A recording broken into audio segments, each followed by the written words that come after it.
Hey everyone, today I'm going to teach you how to add numbers in the Signal app. Without any further ado, let's get started. First, you'll want to open your phone's Contacts app. This is where you'll initially store the contact information before it syncs with Signal.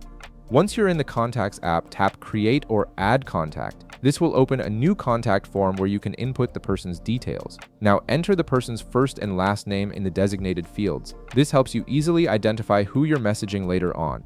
After that, move down to the phone number field and enter their mobile number. Make sure you include the correct country code if needed, as Signal uses phone numbers to identify users on the platform. Once you've filled in all the necessary information, tap Save in the upper right corner of your screen. This will store the contact in your phone's contact list, which Signal will automatically access to find registered users. Next, open the Signal app on your phone.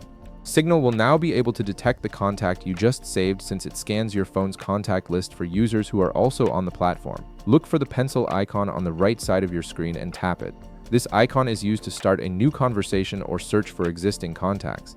After tapping the pencil icon, you'll see a search bar at the top of the screen. Tap on it, then type either the person's mobile number or the person's name that you created earlier in your phone contacts. As you type, Signal will start showing matching results from your contact list.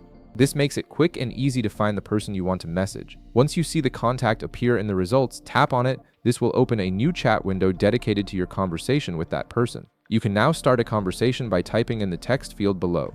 Simply enter your message and you're all set to communicate securely through Signal. And that's it. You've successfully added a contact in Signal and started a conversation with them.